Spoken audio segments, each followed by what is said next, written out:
Na pacata vila de Itaguaí, o respeitado médico Simão Bacamarte decide se dedicar ao estudo da mente humana. Convencido de que pode compreender os mecanismos da loucura, ele funda a Casa Verde, um manicômio onde interna aqueles que considera insanos. Inicialmente, a população aplaude sua iniciativa, mas à medida que Simão Bacamarte expande suas teorias, o número de internados cresce assustadoramente. Pessoas antes tidas como normais começam a ser trancafiadas por critérios cada vez mais questionáveis. Nobres, comerciantes e até políticos são diagnosticados com algum tipo de insanidade, gerando inquietação e medo na vila. A situação toma proporções caóticas quando os habitantes se revoltam contra o médico, acusando-o de tirania. Mas a maior reviravolta acontece quando o próprio Simão Bacamarte questiona seus métodos e propõe uma nova abordagem. E se os verdadeiros loucos forem aqueles que pensam estar sãos? Repleto de sátira, ironia e crítica social, o alienista expõe as contradições da ciência, da política e da natureza humana. Machado de Assis nos conduz a uma reflexão sobre o poder, a razão e os limites entre a loucura e a sanidade, deixando no leitor a pergunta: quem realmente é louco? Capítulo 1. De como Itaguaí ganhou uma casa de Orates. As crônicas da vila de Itaguaí dizem que em tempos remotos viverá ali um certo médico, o Dr. Simão Bacamarte, filho da nobreza da terra e o maior dos médicos do Brasil, de Portugal e das Espanhas. Estudará em Coimbra e Pádua. Aos 34 anos regressou ao Brasil, não podendo el-rei alcançar dele que ficasse em Coimbra, regendo a universidade, ou em Lisboa, expedindo os negócios da monarquia. A ciência, disse ele a sua majestade, é o meu emprego único, Itaguaí é o meu universo.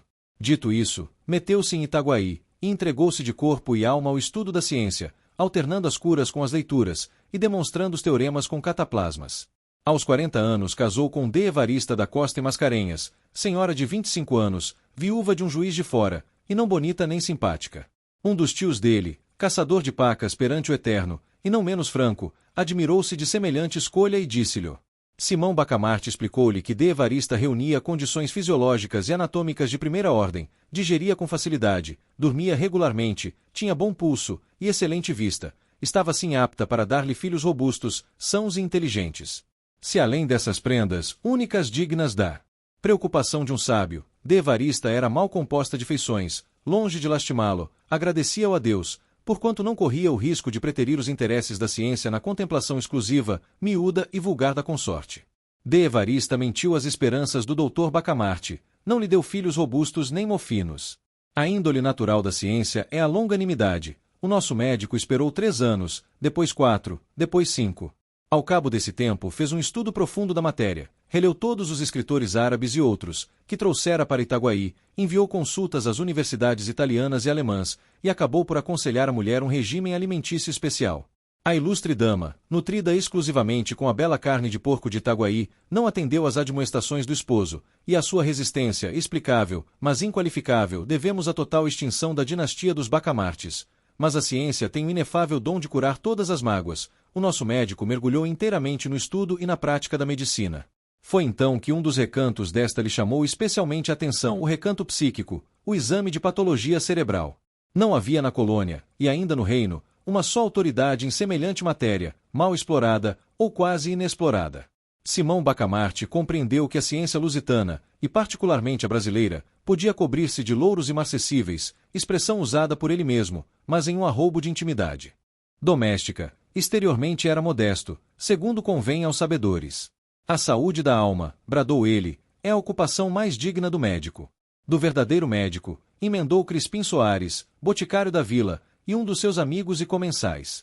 A vereança de Itaguaí, entre outros pecados de que é arguida pelos cronistas, tinha o de não fazer caso dos dementes. Assim é que cada louco furioso era trancado em uma alcova, na própria casa, e, não curado, mas descurado, até que a morte o vinha defraudar do benefício da vida, os mansos andavam à solta pela rua.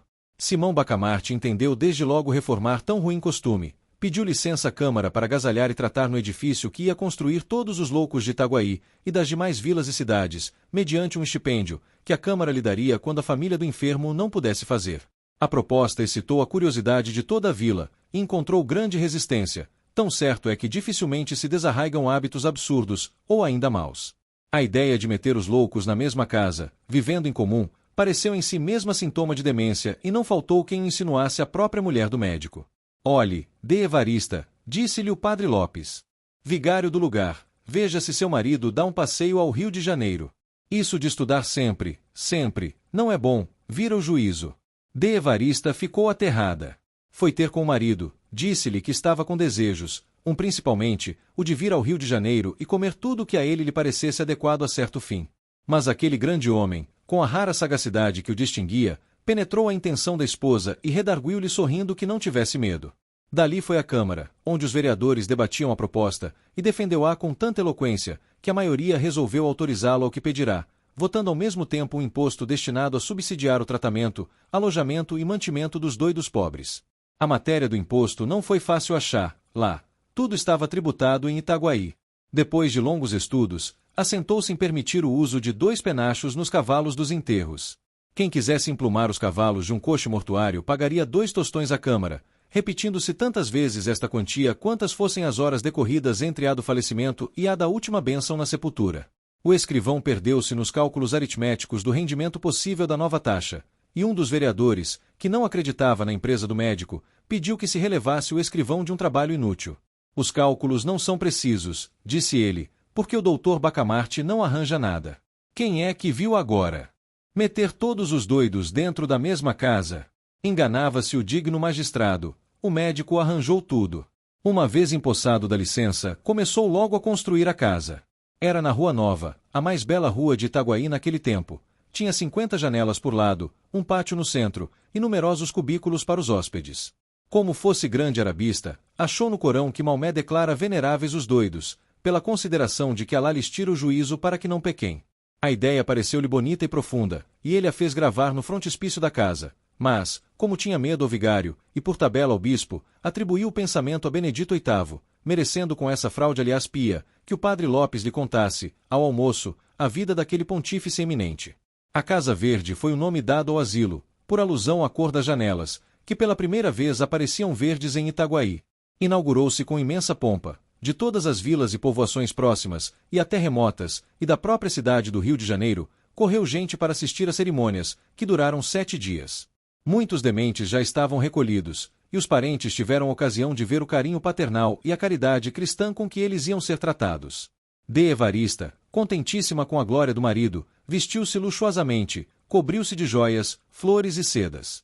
Ela foi uma verdadeira rainha naqueles dias memoráveis. Ninguém deixou de ir visitá-la 2 e 3 vezes, apesar dos costumes caseiros e recatados do século, e não só a cortejavam como louvavam, porquanto, e este fato é um documento altamente honroso para a sociedade do tempo, porquanto viam nela feliz esposa de um alto espírito, de um varão ilustre, e, se lhe tinham inveja, era santa e nobre inveja dos admiradores.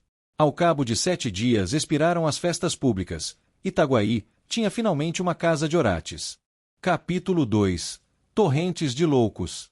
3 dias depois, numa expansão íntima com o boticário Crispim Soares, desvendou o alienista o mistério do seu coração. A caridade, senhor Soares, entra de certo no meu procedimento, mas entra como tempero, como sal das coisas, que é assim que interpreto o dito de São Paulo aos Coríntios: se eu conhecer quanto se pode saber, e não tiver caridade, não sou nada.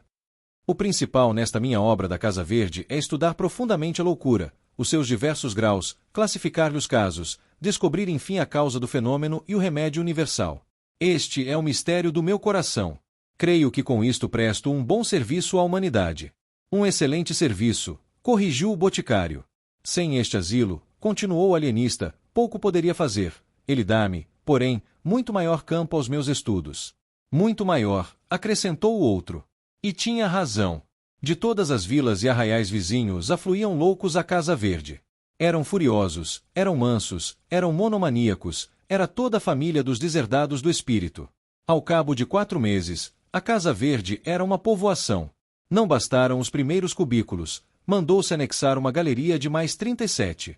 O padre Lopes confessou que não imaginara a existência de tantos doidos no mundo, e menos ainda o inexplicável de alguns casos. Por exemplo, um rapaz bronco e vilão, que todos os dias, depois do almoço, fazia regularmente um discurso acadêmico, ornado de tropos, de antíteses, de apóstrofes, com seus recamos de grego e latim, e suas borlas de Cícero, Apuleio e Tertuliano. O vigário não queria acabar de crer que um rapaz que ele vira, 3 meses antes, jogando peteca na rua. Não digo que não, respondia-lhe o alienista, mas a verdade é o que vossa reverendíssima está vendo. Isto é todos os dias.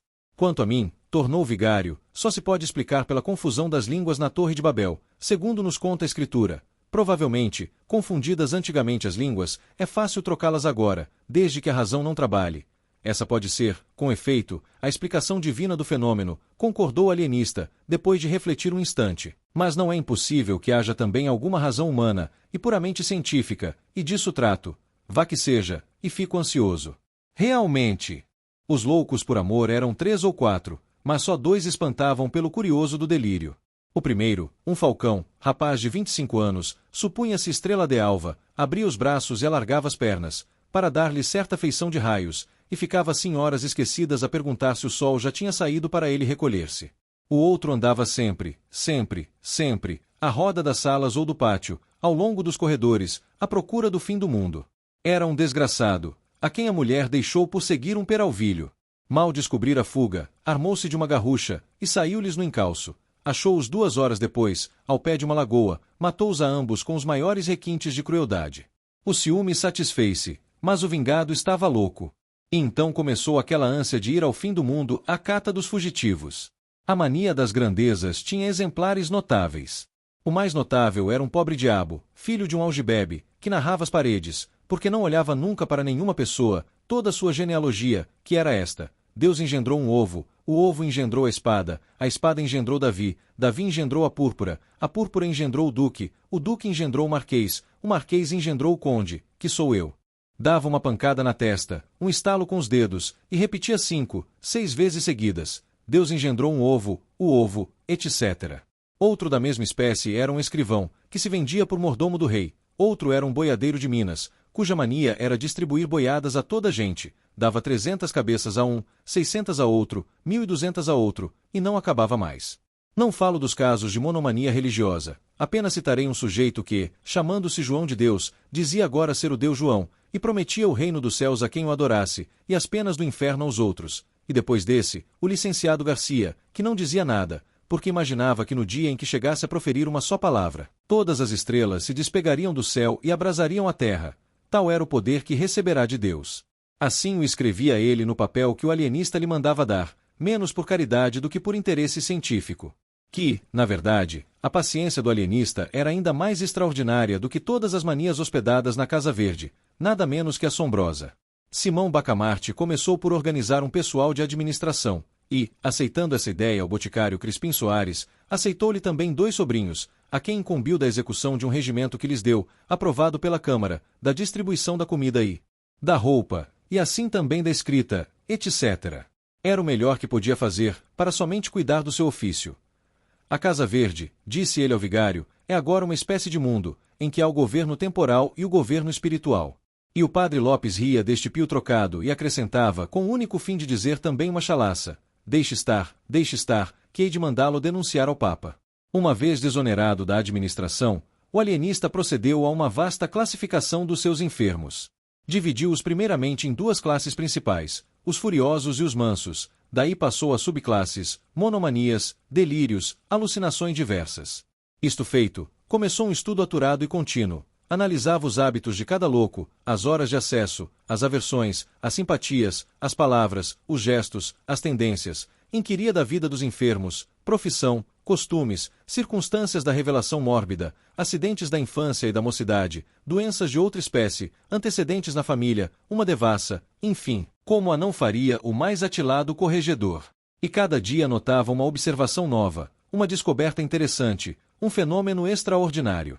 Ao mesmo tempo estudava o melhor regime, as substâncias medicamentosas, os meios curativos e os meios paliativos, não só os que vinham nos seus amados árabes, como os que ele mesmo descobria, à força de sagacidade e paciência. Ora, todo esse trabalho levava-lhe o melhor e o mais do tempo. Mal dormia e mal comia, e, ainda comendo, era como se trabalhasse, porque ora interrogava um texto antigo, ora ruminava uma questão, e ia muitas vezes de um cabo a outro do jantar sem dizer uma só palavra de Evarista. Capítulo 3. Deus sabe o que faz. Ilustre dama, no fim de 2 meses, achou-se a mais desgraçada das mulheres. Caiu em profunda melancolia, ficou amarela, magra, comia pouco e suspirava a cada canto. Não ousava fazer-lhe nenhuma queixa ou reproche, porque respeitava nele o seu marido e senhor, mas padecia calada, e definhava a olhos vistos. Um dia, ao jantar, como lhe perguntasse o marido o que é que tinha, respondeu tristemente que nada. Depois atreveu-se um pouco, e foi ao ponto de dizer que se considerava tão viúva como dantes. E acrescentou: quem diria nunca que meia dúzia de lunáticos? Não acabou a frase, ou antes, acabou-a levantando os olhos ao teto, os olhos, que eram a sua feição mais insinuante, negros, grandes, lavados de uma luz úmida, como os da aurora. Quanto ao gesto, era o mesmo que empregara no dia em que Simão Bacamarte a pediu em casamento. Não dizem as crônicas se de Evarista brandiu aquela arma com perverso intuito de degolar de uma vez a ciência, ou, pelo menos, decepar-lhe as mãos, mas a conjetura é verossímil. Em todo caso, o alienista não lhe atribuiu intenção. E não se irritou o grande homem, não ficou sequer consternado. O metal de seus olhos não deixou de ser o mesmo metal, duro, liso, eterno, nem a menor prega veio quebrar a superfície da fronte quieta como a água de Botafogo. Talvez um sorriso lhe descerrou os lábios, por entre os quais filtrou esta palavra macia como o óleo do cântico. Consinto que vás dar um passeio ao Rio de Janeiro. De Evarista sentiu faltar-lhe o chão debaixo dos pés. Nunca dos nuncas vira o Rio de Janeiro, que posto não fosse sequer uma pálida sombra do que hoje é, todavia era alguma coisa mais do que Itaguaí. Ver o Rio de Janeiro, para ela, equivalia ao sonho do hebreu cativo. Agora, principalmente, que o marido assentara de vez naquela povoação interior, agora é que ela perderá as últimas esperanças de respirar os ares da nossa boa cidade, e justamente agora é que ele a convidava a realizar os seus desejos de menina e moça. De Evarista não pôde dissimular o gosto de semelhante proposta. Simão Bacamarte pagou-lhe na mão e sorriu, um sorriso tanto ou quanto filosófico, além de conjugal, em que parecia traduzir-se este pensamento: não há remédio certo para as dores da alma, esta senhora definha, porque lhe parece que a não amo, dou-lhe o Rio de Janeiro, e consola-se. E porque era homem estudioso, tomou nota da observação. Mas um dardo atravessou o coração de Evarista. Conteve-se, entretanto, limitou-se a dizer ao marido que, se ele não ia, ela não iria também, porque não havia de meter-se sozinha pelas estradas. Irá com sua tia, redarguiu o alienista. Note-se que Evarista tinha pensado nisso mesmo, mas não quisera pedi-lo nem insinuá-lo, em primeiro lugar porque seria impor grandes despesas ao marido, em segundo lugar porque era melhor, mais metódico e racional que a proposta viesse dele. Oh! Mas o dinheiro que será preciso gastar! Suspirou Evarista sem convicção. Que importa? Temos ganho muito, disse o marido. Ainda ontem o escriturário prestou-me contas. Queres ver? E levou aos livros. Evarista ficou deslumbrada. Era uma via-láctea de algarismos. E depois levou as arcas, onde estava o dinheiro. Deus! Eram montes de ouro, eram 1000 cruzados sobre 1000 cruzados, dobrões sobre dobrões, era opulência.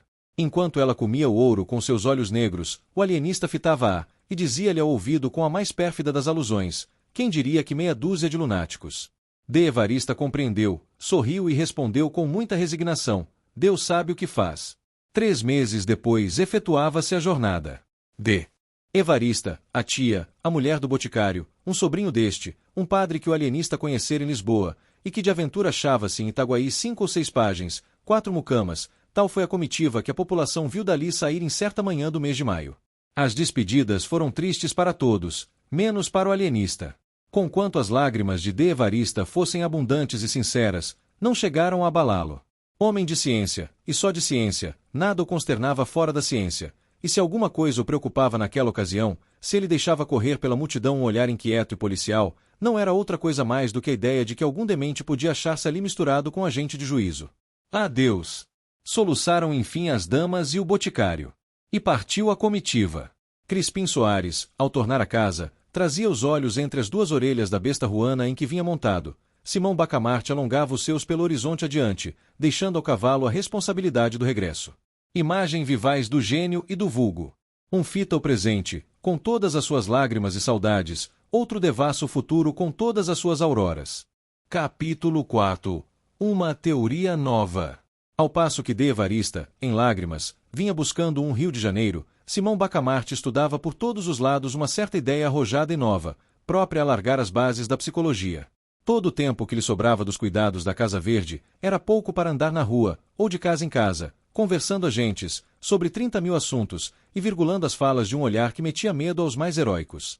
Um dia de manhã, eram passadas 3 semanas, estando Crispim Soares ocupado em temperar o medicamento, vieram dizer-lhe que o alienista o mandava chamar. Trata-se de negócio importante, segundo ele me disse, acrescentou o portador. Crispim empalideceu. Que negócio importante podia ser, se não alguma notícia da comitiva, e especialmente da mulher? Porque este tópico deve ficar claramente definido, visto insistirem nele os cronistas. Crispim amava a mulher, e, desde 30 anos, nunca estiveram separados um só dia. Assim se explicam os monólogos que ele fazia agora, e que os fâmulos lhe ouviam muita vez. Anda, bem feito, quem te mandou consentir na viagem de Cesária? Bajulador, torpe bajulador. Só para adular ao doutor Bacamarte. Pois agora aguenta-te, anda, aguenta-te, alma de lacaio, fracalhão. Vil, miserável. Dizes amém a tudo, não é? Aí tens o lucro, biltre. E muitos outros nomes feios, que um homem não deve dizer aos outros, quanto mais a si mesmo. Daqui a imaginar o efeito do recado é um nada. Tão depressa ele o recebeu como abriu mão das drogas e voou à Casa Verde. Simão Bacamarte recebeu-o com a alegria própria de um sábio, uma alegria abotoada de circunspeção até o pescoço. Estou muito contente, disse ele. Notícias do nosso povo? Perguntou o boticário com a voz trêmula. O alienista fez um gesto magnífico, e respondeu: trata-se de coisa mais alta, trata-se de uma experiência científica. Digo experiência, porque não me atrevo a assegurar desde já a minha ideia. Nem a ciência é outra coisa, Sr. Soares, senão uma investigação constante. Trata-se, pois, de uma experiência, mas uma experiência que vai mudar a face da Terra. A loucura, objeto dos meus estudos, era até agora uma ilha perdida no oceano da razão. Começo a suspeitar que é um continente. Disse isto, e calou-se, para ruminar o pasmo do boticário. Depois explicou compridamente a sua ideia.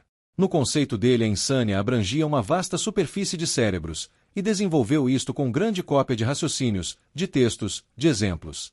Os exemplos achou-os na história e em Itaguaí, mas, como um raro espírito que era, reconheceu o perigo de citar todos os casos de Itaguaí e refugiou-se na história. Assim, apontou com especialidade alguns personagens célebres: Sócrates, que tinha um demônio familiar; Pascal, que via um abismo à esquerda; Maomé, Caracalla, Domiciano, Calígula, etc., uma enfiada de casos e pessoas, em que de mistura vinham entidades odiosas e entidades ridículas. E porque o boticário se admirasse de uma tal promiscuidade, o alienista disse-lhe que era tudo a mesma coisa, e até acrescentou sentenciosamente: a ferocidade, Sr. Soares, é o grotesco a sério. Gracioso, muito gracioso! Exclamou Crispim Soares, levantando as mãos ao céu. Quanto à ideia de ampliar zero território da loucura, achou-a zero boticário extravagante, mas a modéstia, principal adorno de seu espírito, não lhe sofreu confessar outra coisa além de um nobre entusiasmo, declarou-a sublime e verdadeira, e acrescentou que era caso de matraca. Esta expressão não tem equivalente no estilo moderno. Naquele tempo, Itaguaí, que como as demais vilas, arraiais e povoações da colônia, não dispunha de imprensa, tinha dois modos de divulgar uma notícia: ou por meio de cartazes manuscritos e pregados na porta da Câmara e da Matriz, ou por meio de matraca. Eis em que consistia este segundo uso. Contratava-se um homem, por um ou mais dias, para andar as ruas do povoado, com uma matraca na mão. De quando em quando tocava a matraca, reunia-se gente, e ele anunciava o que lhe incumbiam: um remédio para sezões, umas terras lavradias, um soneto, um donativo eclesiástico, a melhor tesoura da vila, o mais belo discurso do ano, etc. O sistema tinha inconvenientes para a paz pública, mas era conservado pela grande energia de divulgação que possuía. Por exemplo, um dos vereadores, aquele justamente que mais se opusera à criação da Casa Verde, desfrutava a reputação de perfeito educador de cobras e macacos, e aliás nunca domesticara um só desses bichos, mas tinha o cuidado de fazer trabalhar a matraca todos os meses. E dizem as crônicas que algumas pessoas afirmavam ter visto cascavéis dançando no peito do vereador, afirmação perfeitamente falsa, mas só devida à absoluta confiança no sistema. Verdade, verdade. Nem todas as instituições do antigo regime mereciam o desprezo do nosso século. A melhor do que anunciar a minha ideia é praticá-la, respondeu o alienista à insinuação do boticário. E o boticário, não divergindo sensivelmente deste modo de ver, disse-lhe que sim, que era melhor começar pela execução. Sempre haverá tempo de adar a matraca, concluiu ele. Simão Bacamarte refletiu ainda um instante, e disse: suponho o espírito humano uma vasta concha. O meu fim, Sr. Soares, é ver se posso extrair a pérola, que é a razão. Por outros termos, demarquemos definitivamente os limites da razão e da loucura. A razão é o perfeito equilíbrio de todas as faculdades. Fora daí insânia, insânia e só insânia. O vigário Lopes, a quem ele confiou a nova teoria, declarou lisamente que não chegava a entendê-la, que era uma obra absurda, e, se não era absurda, era de tal modo colossal que não merecia princípio de execução. Com a definição atual, que é a de todos os tempos, acrescentou, a loucura e a razão estão perfeitamente delimitadas. Sabe-se onde uma acaba e onde a outra começa. Para que transpor a cerca? Sobre o lábio fino e discreto do alienista rogou a vaga sombra de uma intenção de riso, em que o desdém vinha casado à comiseração, mas nenhuma palavra saiu de suas egrégias entranhas. A ciência contentou-se em estender a mão à teologia, com tal segurança, que a teologia não soube enfim se devia crer em si ou na outra. Itaguaí e o universo ficavam à beira de uma revolução. Capítulo V. O terror 4 dias depois. A população de Itaguaí ouviu consternada a notícia de que um certo Costa fora recolhido à Casa Verde. Impossível! Qual impossível? Foi recolhido hoje de manhã. Mas, na verdade, ele não merecia. Ainda em cima. Depois de tanto que ele fez. Costa era um dos cidadãos mais estimados de Itaguaí, herdara 400.000 cruzados em boa moeda de el-rei Dom João V, dinheiro cuja renda bastava, segundo lhe declarou Zero Tio no testamento, para viver até o fim do mundo. Tão depressa recolheu a herança, como entrou a dividi-la em empréstimos, sem asterisco usura, 1.000 cruzados a um, 2.000 a outro, 300 a este, 800 àquele, a tal ponto que, no fim de 5 anos, estava sem nada. Se a miséria viesse de chofre, o pasmo de Itaguaí seria enorme, mas veio devagar. Ele foi passando da opulência à abastança, da abastança à mediania, da mediania à pobreza, da pobreza à miséria, gradualmente. Ao cabo daqueles 5 anos, pessoas que levavam um chapéu ao chão, logo que ele assomava no fim da rua, agora batiam-lhe no ombro, com intimidade, davam-lhe piparotes no nariz, diziam-lhe pulhas. E o Costa sempre lhano, risonho. Nem se lhe dava de ver que os menos corteses eram justamente os que tinham ainda dívida em aberto. Ao contrário, parece que os agasalhava com maior prazer e mais sublime resignação. Um dia, como um desses incuráveis devedores lhe atirasse uma chalaça grossa, e ele se risse dela, observou um desafeiçoado, com certa perfídia: você suporta esse sujeito para ver se ele lhe paga. Costa não se deteve um minuto, foi ao devedor e perdoou-lhe a dívida. Não admira, retorquiu o outro. O Costa abriu mão de uma estrela, que está no céu. Costa era perspicaz, entendeu que ele negava todo o merecimento ao ato, atribuindo-lhe a intenção de rejeitar o que não vinham meter-lhe na algibeira. Era também pundonoroso e inventivo. 2 horas depois achou um meio de provar que lhe não cabia um tal labéu, pegou de algumas dobras e mandou-as de empréstimo ao devedor. Agora espero que... pensou ele sem concluir a frase. Esse último rasgo do Costa persuadiu a crédulos e incrédulos. Ninguém mais pôs em dúvida os sentimentos cavalheirescos daquele digno cidadão. As necessidades mais acanhadas saíram à rua, vieram bater-lhe à porta, com os seus chinelos velhos, com as suas capas remendadas. Um verme, entretanto, rola a alma do Costa, era o conceito do desafeto. Mas isso mesmo acabou. 3 meses depois veio este pedir-lhe uns 120 cruzados com promessa de restituir-lhe-os daí a 2 dias. Era zero resíduo da grande herança, mas era também uma nobre desforra. Costa emprestou o dinheiro logo, e sem juros. Infelizmente não teve tempo de ser pago. 5 meses depois era recolhido à Casa Verde. Imagina-se a consternação de Itaguaí, quando soube do caso. Não se falou em outra coisa. Dizia-se que o Costa ensandecera, ao almoço, outros que de madrugada, e contavam-se os acessos, que eram furiosos, sombrios, terríveis ou mansos, e até engraçados, conforme as versões. Muita gente correu à Casa Verde, e achou o pobre Costa, tranquilo, um pouco espantado, falando com muita clareza, e perguntando por que motivo o tinham levado para ali. Alguns foram ter com o alienista. Bacamarte aprovava esses sentimentos de estima e compaixão, mas acrescentava que a ciência era ciência, e que ele não podia deixar na rua um mentecapto. A última pessoa que intercedeu por ele, porque depois do que vou contar ninguém mais se atreveu a procurar o terrível médico, foi uma pobre senhora, prima do Costa. O alienista disse-lhe confidencialmente que esse digno homem não estava no perfeito equilíbrio das faculdades mentais, à vista do modo como dissipar os cabedais que... Isso, não, interrompeu a boa senhora com energia. Se ele gastou tão depressa o que recebeu, a culpa não é dele.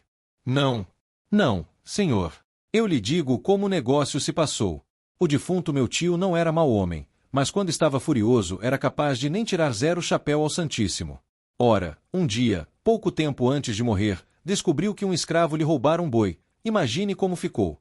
A cara era um pimentão, todo ele tremia, a boca escumava. Lembra-me como se fosse hoje. Então um homem feio, cabeludo, em mangas de camisa, chegou-se a ele e pediu água. Meu tio, Deus lhe fale N alma, respondeu que fosse beber ao rio ou ao inferno. O homem olhou para ele, abriu a mão em ar de ameaça, e rogou esta praga: todo o seu dinheiro não há de durar mais de 7 anos e um dia, tão certo como isto ser o sino Salamão. E mostrou o sino Salamão impresso no braço. Foi isto, meu senhor, foi esta praga daquele maldito. Bacamarte espetara na pobre senhora um par de olhos agudos como punhais.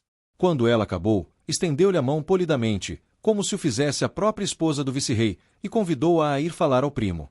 A mísera acreditou. Ele levou-a à Casa Verde e encerrou-a na galeria dos alucinados. A notícia desta leivosia do ilustre Bacamarte lançou terror à alma da população.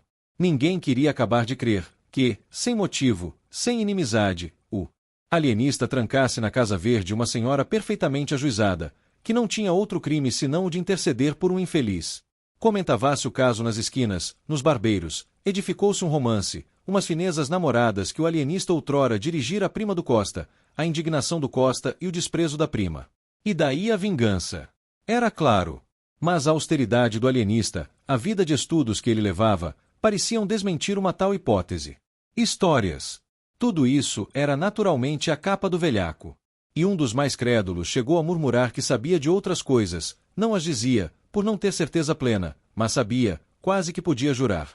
Você, que é íntimo dele, não nos podia dizer o que há, o que houve, que motivo. Crispim Soares derretia-se todo. Esse interrogar da gente inquieta e curiosa, dos amigos atonitos, era para ele uma consagração pública. Não havia duvidar. Toda a povoação sabia enfim que o privado do alienista era ele, Crispim, o boticário, o colaborador do grande homem e das grandes coisas, daí a corrida botica.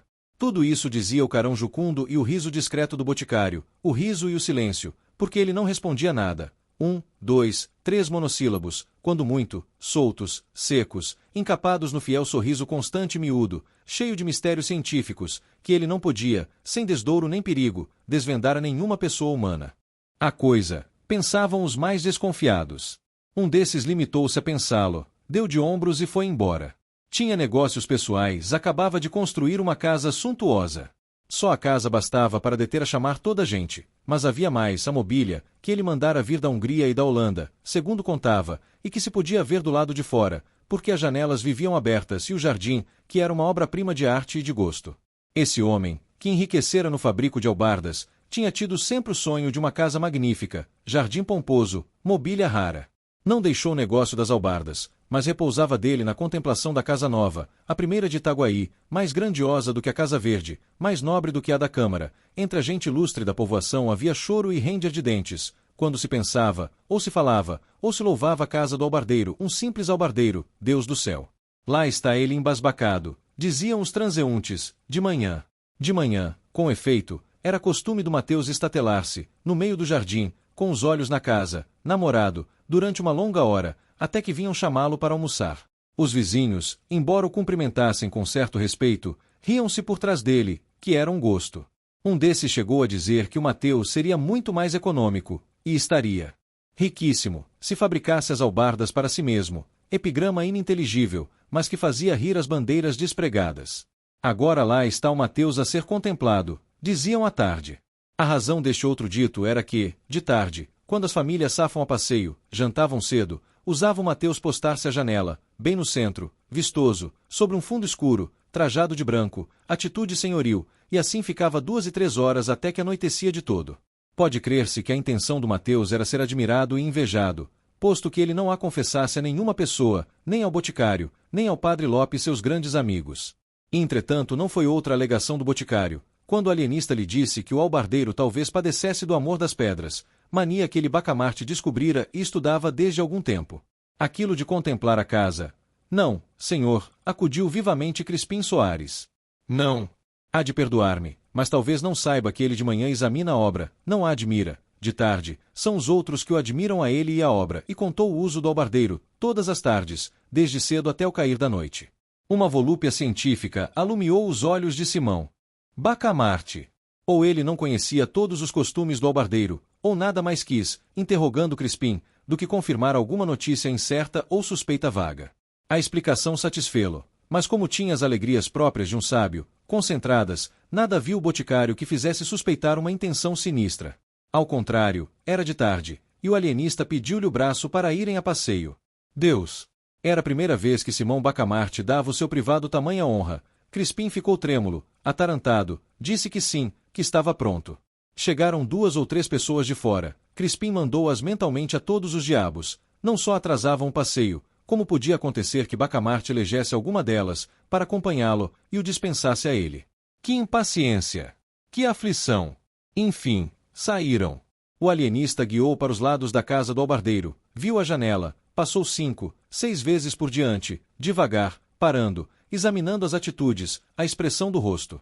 O pobre Mateus, apenas notou que era objeto da curiosidade ou admiração do primeiro volto de Itaguaí, redobrou de expressão, deu outro relevo às atitudes. Triste, triste, não fez mais do que condenar-se. No dia seguinte, foi recolhido à Casa Verde. A Casa Verde é um cárcere privado, disse um médico sem clínica. Nunca uma opinião pegou e graçou tão rapidamente. Cárcere privado. Eis o que se repetia de norte a sul e de leste a oeste de Itaguaí a medo, é verdade, porque durante a semana que se seguiu à captura do pobre Mateus, 20 e tantas pessoas, 2 ou 3 de consideração, foram recolhidas à Casa Verde. O alienista dizia que só eram admitidos os casos patológicos, mas pouca gente lhe dava crédito. Sucediam-se as versões populares. Vingança, cobiça de dinheiro, castigo de Deus, monomania do próprio médico, plano secreto do Rio de Janeiro com o fim de destruir em Itaguaí qualquer germe de prosperidade que viesse a brotar, arvorecer, florir, com desdouro e míngua daquela cidade, 1000 outras explicações, que não explicavam nada, tal era o produto diário da imaginação pública. Nisto chegou do Rio de Janeiro a esposa do alienista, a tia, a mulher do Crispim Soares, e toda a mais comitiva, ou quase toda, que algumas semanas antes partirá de Itaguaí o alienista foi recebê-la, com o boticário, o padre Lopes, os vereadores e vários outros magistrados. O momento em que de Evarista pôs os olhos na pessoa do marido é considerado pelos cronistas do tempo como um dos mais sublimes da história moral dos homens, e isto pelo contraste das duas naturezas, ambas extremas, ambas egrégias. De Evarista soltou um grito, balbuciou uma palavra e atirou-se ao consorte de um gesto que não se pode melhor definir do que comparando-o a uma mistura de onça e rola. Não assim o ilustre Bacamarte, frio como diagnóstico, sem desengonçar por um instante a rigidez científica, estendeu os braços à dona que caiu neles e desmaiou. Curto incidente. Ao cabo de 2 minutos de Evarista recebia os cumprimentos dos amigos e o préstito punhás em marcha. De Evarista era a esperança de Itaguaí, contava-se com ela para minorar o flagelo da Casa Verde. Daí as aclamações públicas, a imensa gente que atulhava as ruas, as flâmulas, as flores e damascos às janelas. Com o braço apoiado no do padre Lopes, porque o eminente confiara a mulher ao vigário e acompanhava-os a passo meditativo, de Evarista voltava a cabeça a um lado e outro, curiosa, inquieta, petulante. O vigário indagava do Rio de Janeiro, que ele não vira desde o vice-reinado anterior, e de Evarista respondia entusiasmada que era a coisa mais bela que podia haver no mundo. O passeio público estava acabado, um paraíso onde ela fora muitas vezes, e a Rua das Belas Noites, o chafariz das marrecas.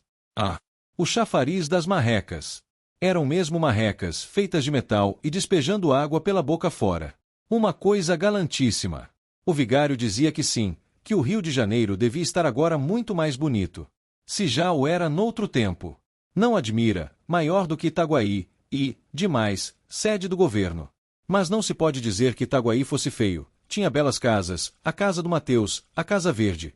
A propósito de Casa Verde, disse o padre Lopes escorregando habilmente para o assunto da ocasião, a senhora vem achá-la muito cheia de gente. Sim. É verdade. Lá está o Mateus, o albardeiro, está o Costa, a prima do Costa, e fulano, e cicrano, e, tudo isso doido, ou quase doido, obtemperou o padre. Mas então, o vigário derreou os cantos da boca, à maneira de quem não sabe nada ou não quer dizer tudo, resposta vaga, que se não pode repetir a outra pessoa por falta de texto. De Evarista achou realmente extraordinário que toda aquela gente ensandecesse, um ou outro, vá, mas todos. Entretanto custava-lhe duvidar, o marido era um sábio, não recolheria ninguém à Casa Verde sem prova evidente de loucura. Sem dúvida, ia pontuando o vigário. 3 horas depois cerca de 50 convivas sentavam-se em volta da mesa de Simão Bacamarte, era o jantar das boas-vindas. De Evarista foi o assunto obrigado dos brindes, discursos, versos de toda casta, metáforas, amplificações, apólogos. Ela era a esposa do novo Hipócrates, a musa da ciência, anjo, divina, aurora, caridade, vida, consolação, trazia nos olhos 2 estrelas segundo a versão modesta de Crispim Soares e 2 sóis no conceito de um vereador. O alienista ouvia essas coisas um tanto enfastiado, mas sem visível impaciência. Quando muito, dizia ao ouvido da mulher que a retórica permitia tais arrojos sem significação.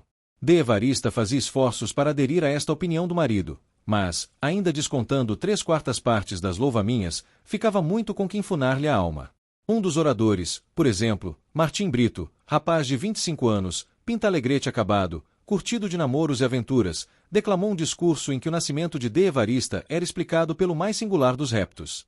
Deus, disse ele, depois de dar o universo ao homem e à mulher, esse diamante e essa pérola da coroa divina, e o orador arrastava triunfalmente esta frase de uma ponta a outra da mesa, Deus quis vencer a Deus, e criou D. Evarista. D. Evarista baixou os olhos com exemplar modéstia. Duas senhoras, achando a cortesanice excessiva e audaciosa, interrogaram os olhos do dono da casa, e, na verdade, zero gesto do alienista pareceu-lhes nublado de suspeitas, de ameaças e provavelmente de sangue. O atrevimento foi grande, pensaram as duas damas.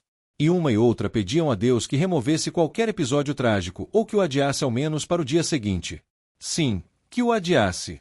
Uma delas, a mais piedosa, chegou a admitir consigo mesma que D. Evarista não merecia nenhuma desconfiança, tão longe estava de ser atraente ou bonita. Uma simples água morna. Verdade é que, se todos os gostos fossem iguais, o que seria do amarelo? Esta ideia fê-la tremer outra vez, embora menos, porque o alienista sorria agora para Martim Brito e, levantados todos, foi ter com ele e falou-lhe do discurso. Não lhe negou que era um improviso brilhante, cheio de rasgos magníficos. Seria dele mesmo a ideia relativa ao nascimento de D. Evarista ou tê-la-ia encontrado em algum autor que... Não, senhor, era dele mesmo, achou-a naquela ocasião e pareceu-lhe adequada a um arroubo oratório. De resto, suas ideias eram antes arrojadas do que ternas ou jocosas. Dava para o épico. Uma vez, por exemplo, compôs uma ode à queda do Marquês de Pombal, em que dizia que esse ministro era o dragão aspérrimo do nada esmagado pelas garras vingadoras do todo, e assim outras mais ou menos fora do comum, gostava das ideias sublimes e raras, das imagens grandes e nobres, pobre moço. Pensou o alienista. E continuou consigo, trata-se de um caso de lesão cerebral, fenômeno sem gravidade, mas digno de estudo. D. Evarista ficou estupefata quando soube, 3 dias depois, que o Martim Brito fora alojado na Casa Verde. Um moço que tinha ideias tão bonitas. As duas senhoras atribuíram o ato a ciúmes do alienista. Não. Podia ser outra coisa. Realmente, a declaração do moço fora audaciosa demais. Ciúmes. Mas como explicar que, logo em seguida, fossem recolhidos José Borges do Couto Leme, pessoa estimável, o Chico das Cambraias, folgazão emérito, o escrivão Fabrício e ainda outros? O terror acentuou-se. Não se sabia já quem estava são, nem quem estava doido. As mulheres, quando os maridos safam, mandavam acender uma lamparina a Nossa Senhora, e nem todos os maridos eram valorosos, alguns não andavam fora sem 1 ou 2 capangas. Positivamente o terror. Quem podia emigrava. Um desses fugitivos chegou a ser preso a 200 passos da vila. Era um rapaz de 30 anos, amável, conversado, polido, tão polido que não cumprimentava alguém sem levar o chapéu ao chão. Na rua, acontecia-lhe correr uma distância de 10 a 20 braças para ir apertar a mão a um homem grave, a uma senhora, às vezes a um menino, como acontecerá ao filho do juiz de fora. Tinha a vocação das cortesias. De resto, devia as boas relações da sociedade, não só aos dotes pessoais, que eram raros, como a nobre tenacidade com que nunca desanimava diante de 1, 2, 4, 6 recusas, caras feias, etc. O que acontecia era que, uma vez entrado numa casa, não a deixava mais, nem os da casa o deixavam a ele, tão gracioso era o Gil Bernardes. Pois o Gil Bernardes, apesar de se saber estimado, teve medo quando lhe disseram um dia que o alienista o trazia de olho. Na madrugada seguinte fugiu da vila, mas foi logo apanhado. E conduzido à Casa Verde. Devemos acabar com isto. Não pode continuar. Abaixo a tirania. Déspota. Violento. Golias. Não eram gritos na rua, eram suspiros em casa, mas não tardava a hora dos gritos. O terror crescia, avizinhava-se a rebelião. A ideia de uma petição ao governo, para que Simão Bacamarte fosse capturado e deportado, andou por algumas cabeças, antes que o barbeiro Porfírio a expendesse na loja com grandes gestos de indignação. Note-se, e essa é uma das laudas mais puras desta sombria história, note-se que o Porfírio, desde que a Casa Verde começara a povoar-se tão extraordinariamente, viu crescerem-lhe os lucros pela aplicação assídua de sanguessugas que dali lhe pediam, mas o interesse particular, dizia ele, deve ceder ao interesse público. E acrescentava: é preciso derrubar o tirano. Note-se mais que ele soltou esse grito justamente no dia em que Simão Bacamarte fizera recolher à Casa Verde um homem que trazia com ele uma demanda, o Coelho. Não me dirão em que é que o Coelho é doido. Bradou Porfírio, e ninguém lhe respondia. Todos repetiam que era um homem perfeitamente ajuizado. A mesma demanda que ele trazia com o barbeiro, acerca de uns chãos da vila, era filha da obscuridade de um alvará e não da cobiça ou ódio. Um excelente caráter o Coelho. Os únicos desafeiçoados que tinha eram alguns sujeitos que, dizendo-se taciturnos ou alegando andar com pressa mal, o viam de longe, dobravam as esquinas, entravam nas lojas, etc. Na verdade, ele amava boa palestra, a palestra comprida, gostava sorvos largos, e assim é que nunca estava só, preferindo os que sabiam dizer duas palavras, mas não desdenhando os outros. O padre Lopes, que cultivava o Dante, e era inimigo do Coelho, nunca ouvia desligar-se de uma pessoa que não declamasse e emendasse este trecho: La boca solevo dá o fiero pasto que é o seccatori, mas uns sabiam do ódio do padre, e outros pensavam que isto era uma oração em latim. Capítulo 6. A rebelião. Cerca de 30 pessoas ligaram-se ao barbeiro, redigiram e levaram uma representação à Câmara. A Câmara recusou aceitá-la, declarando que a Casa Verde era uma instituição pública, e que a ciência não podia ser emendada por votação administrativa, menos ainda por movimentos de rua. Voltai ao trabalho, concluiu o presidente, é o conselho que vos damos. A irritação dos agitadores foi enorme. O barbeiro declarou que iam dali levantar a bandeira da rebelião e destruir a Casa Verde, que Itaguaí não podia continuar a servir de cadáver aos estudos e experiências de um déspota, que muitas pessoas estimáveis e algumas distintas, outras humildes mas dignas de apreço, jaziam nos cubículos da Casa Verde, que o despotismo científico do alienista complicava-se do espírito de ganância, visto que os loucos ou supostos tais não eram tratados de graça. As famílias, em falta delas, a Câmara pagavam. Ao alienista: é falso. Interrompeu o presidente. Falso. Há cerca de 2 semanas recebemos um ofício do ilustre médico em que nos declara que, tratando de fazer experiências de alto valor psicológico, desiste do estipêndio votado pela Câmara, bem como nada receberá das famílias dos enfermos. A notícia deste ato tão nobre, tão puro, suspendeu um pouco a alma dos rebeldes. Seguramente o alienista podia estar em erro, mas nenhum interesse alheio à ciência o instigava, e para demonstrar o erro, era preciso alguma coisa mais do que arruaças e clamores. Isto disse o presidente, com aplauso de toda a Câmara. O barbeiro, depois de alguns instantes de concentração, declarou que estava investido de um mandato público e não restituiria a paz a Itaguaí antes de ver por terra a Casa Verde, essa bastilha da razão humana, expressão que ouvirá um poeta local e que ele repetiu com muita ênfase. Disse, e, a um sinal, todos saíram com ele. Imagine-se a situação dos vereadores, urgia obstar ao ajuntamento, à rebelião, à luta, ao sangue. Para acrescentar ao mal, um dos vereadores que apoiara o presidente, ouvindo agora a denominação dada pelo barbeiro à Casa Verde, Bastilha da Razão Humana, achou-a tão elegante que mudou de parecer. Disse que entendia de bom aviso decretar alguma medida que reduzisse a Casa Verde, e porque o presidente, indignado, manifestasse em termos enérgicos o seu pasmo, o vereador fez esta reflexão. Nada tem o que ver com a ciência, mas, se tantos homens em quem supomos são reclusos por dementes, quem nos afirma que o alienado não é o alienista? Sebastião Freitas, o vereador dissidente, tinha o dom da palavra e falou ainda por algum tempo, com prudência mas com firmeza. Os colegas estavam atonitos. O presidente pediu-lhe que, ao menos, desse o exemplo da ordem e do respeito à lei, não aventasse as suas ideias na rua para não dar corpo e alma à rebelião, que era por ora um turbilhão de átomos dispersos. Esta figura corrigiu um pouco o efeito da outra. Sebastião Freitas prometeu suspender qualquer ação, reservando-se o direito de pedir pelos meios legais a redução da Casa Verde. E repetia consigo namorado, Bastilha da Razão Humana. Entretanto a arruaça crescia. Já não eram 30, mas 300 pessoas que acompanhavam o barbeiro, cuja alcunha familiar deve ser mencionada, porque ela deu o nome à revolta. Chamavam-lhe o Canjica e o movimento ficou célebre com o nome de Revolta dos Canjicas. A ação podia ser restrita, visto que muita gente, ou por medo, ou por hábitos de educação, não descia à rua. Mas o sentimento era unânime, ou quase unânime, e os 300 que caminhavam para Casa Verde, dada a diferença de Paris a Itaguaí, podiam ser comparados aos que tomaram a Bastilha. De Evarista teve notícia da rebelião antes que ela chegasse. Veio dar-lhe uma de suas crias. Ela provava nessa ocasião um vestido de seda, um dos 37 que trouxera do Rio de Janeiro, e não quis crer. Há de ser alguma patuscada, dizia ela, mudando a posição de um alfinete. Benedita, vê se a barra está boa. Está, sinhá, respondia a mucama de cócoras no chão, está boa.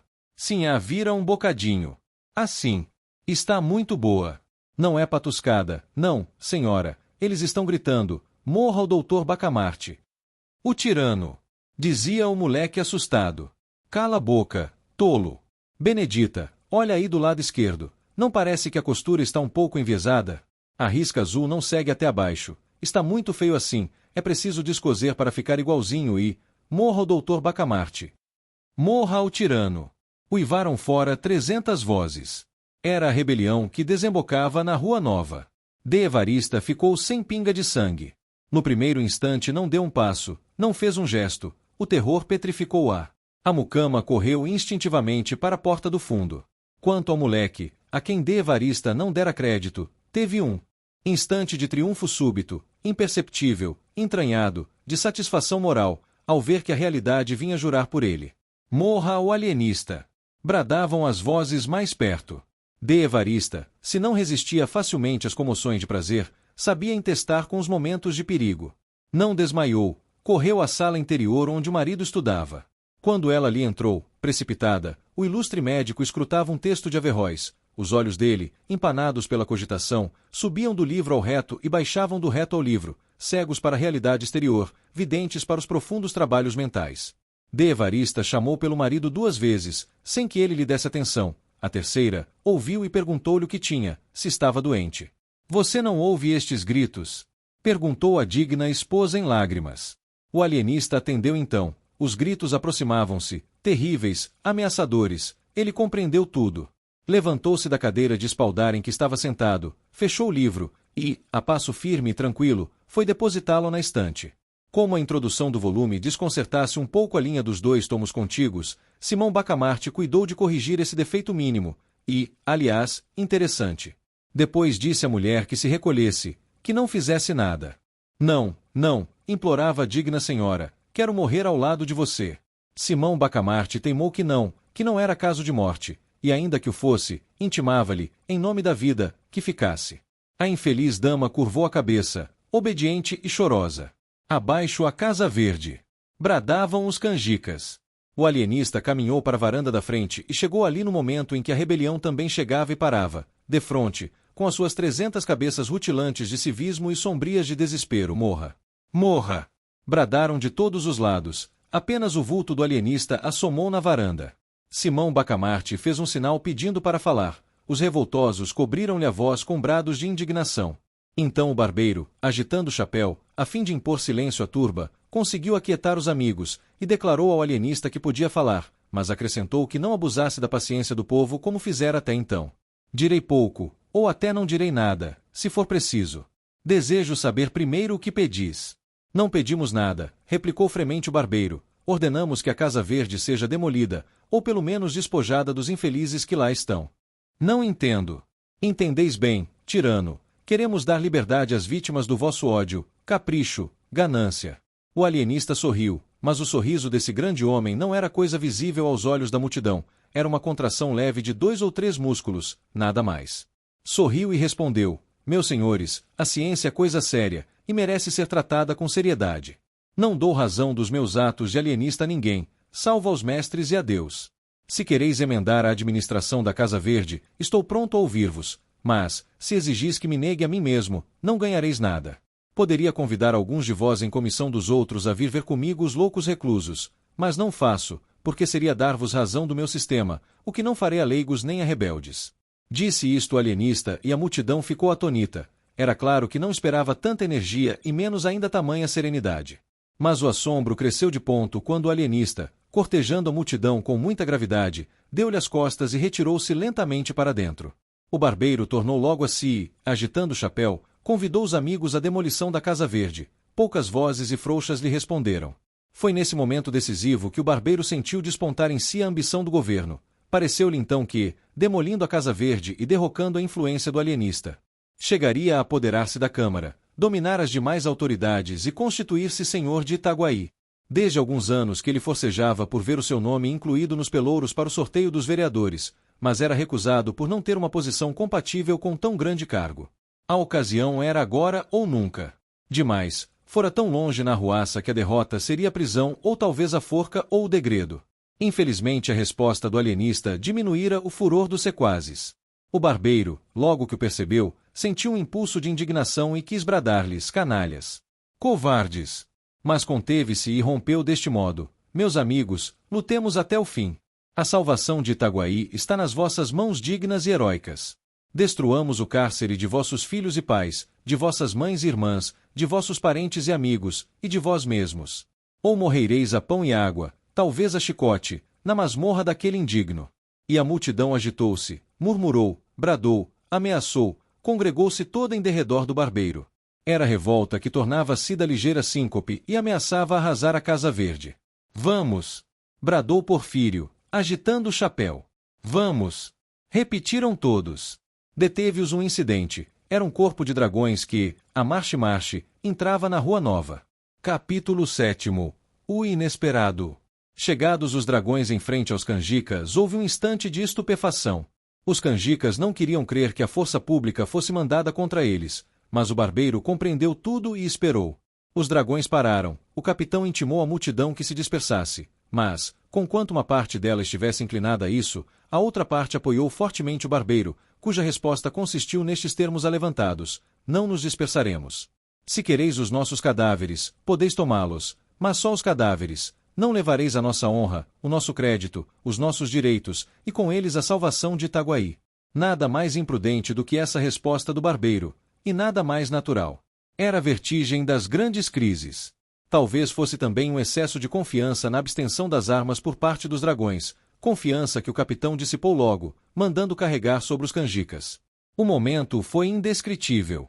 A multidão urrou furiosa. Alguns, trepando as janelas das casas ou correndo pela rua fora, conseguiram escapar, mas a maioria ficou bufando de cólera, indignada, animada pela exortação do barbeiro.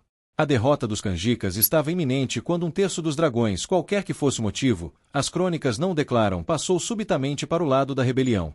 Este inesperado reforço deu alma aos canjicas, ao mesmo tempo que lançou o desânimo às fileiras da legalidade.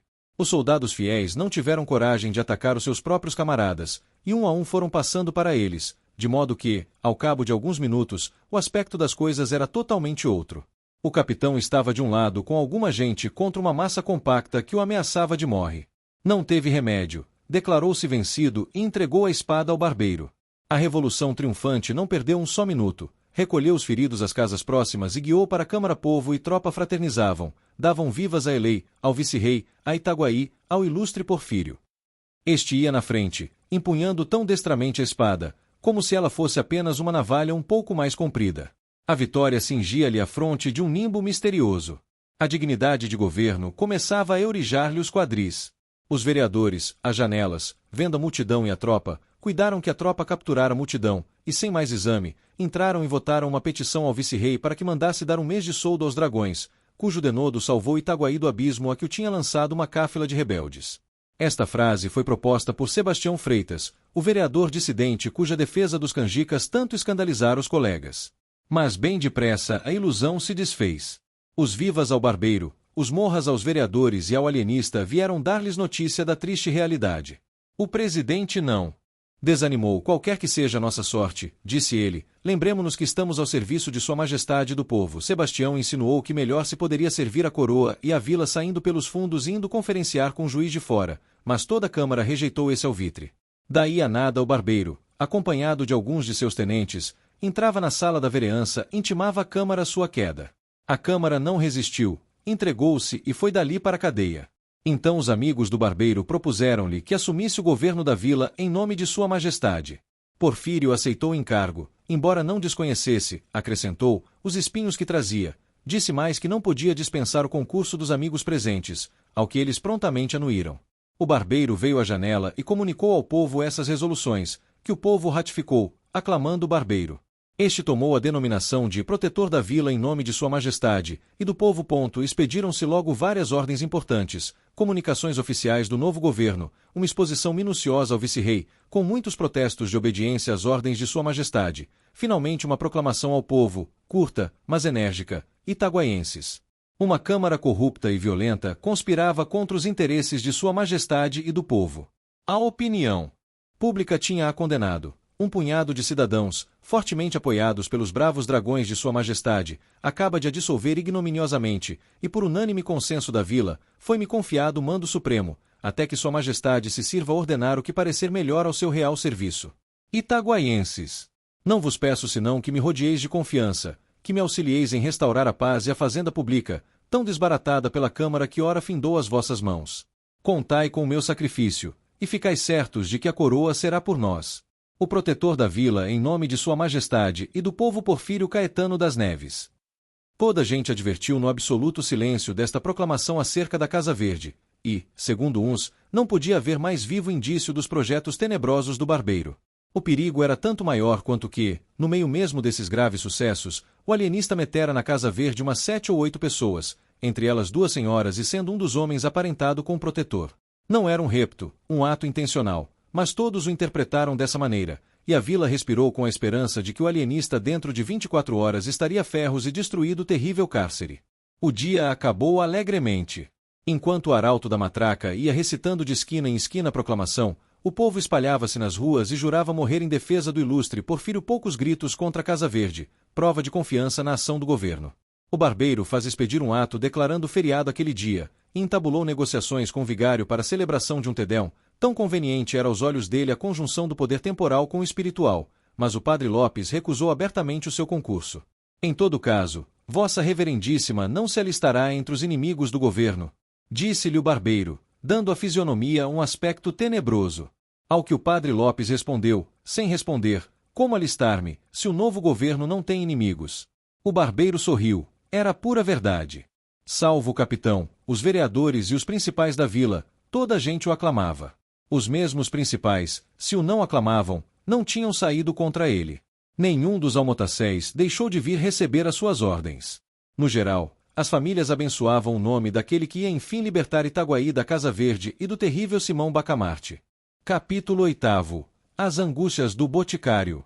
24 horas depois dos sucessos narrados no capítulo anterior, o barbeiro saiu do Palácio do Governo, foi a denominação dada à Casa da Câmara, com 2 ajudantes de ordens, e dirigiu-se à residência de Simão Bacamarte.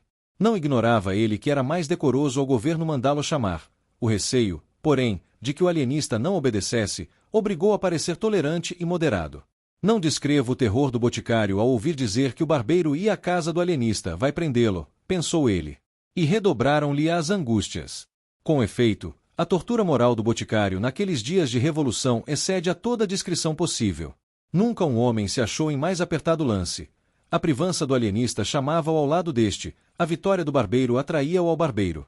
Já a simples notícia da sublevação tinha-lhe sacudido fortemente a alma, porque ele sabia a unanimidade do ódio ao alienista, mas a vitória final foi também o golpe final.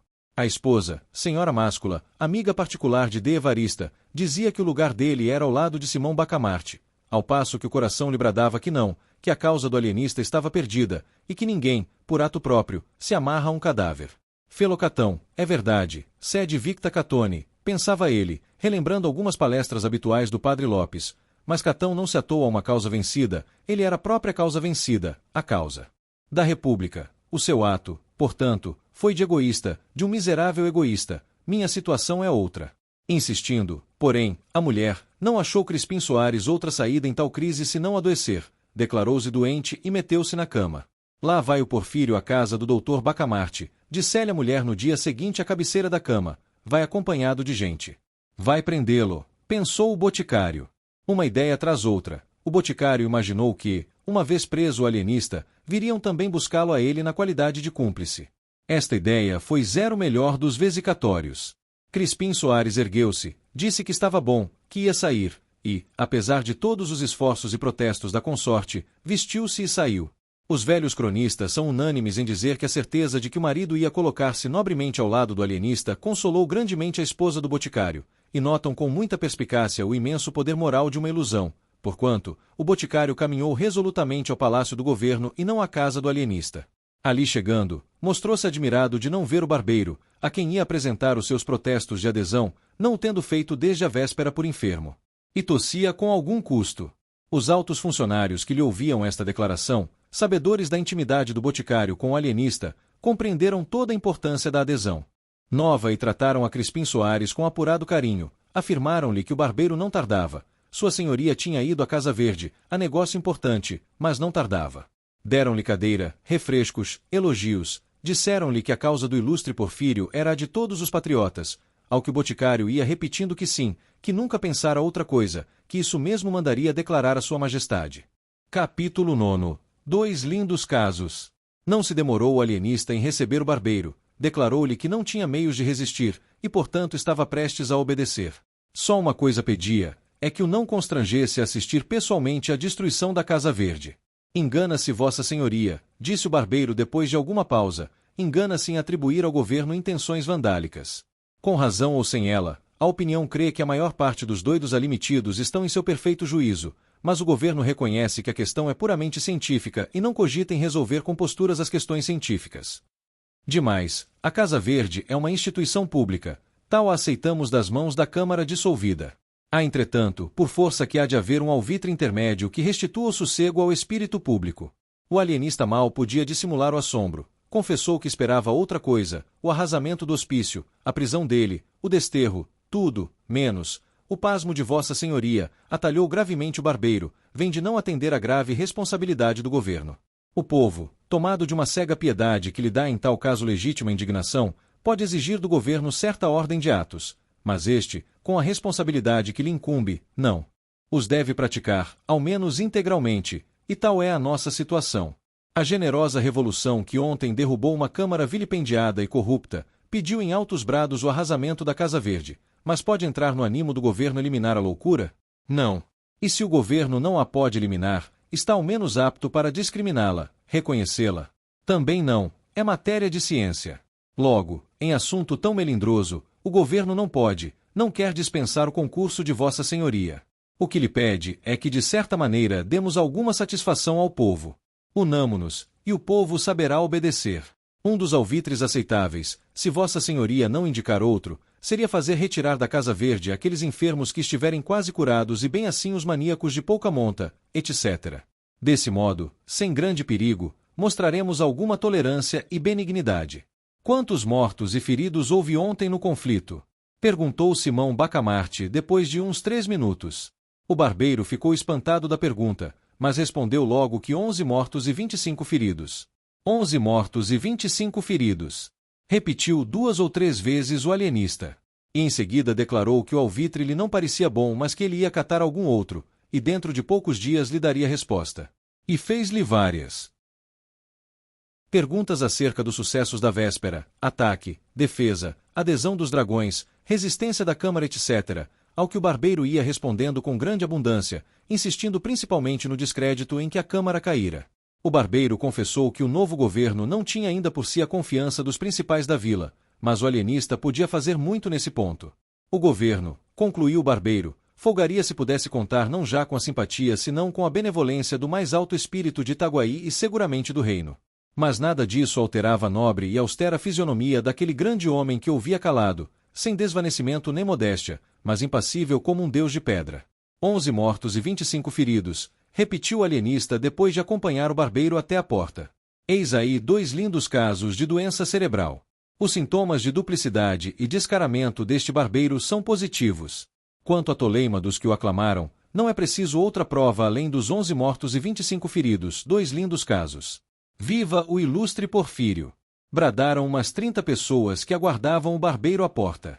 O alienista espiou pela janela e ainda ouviu este resto de uma pequena fala do barbeiro às 30 pessoas que o aclamavam.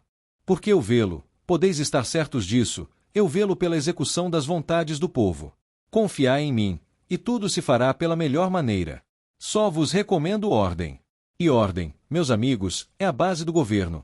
Viva o ilustre Porfírio! Bradaram as 30 vozes, agitando chapéus.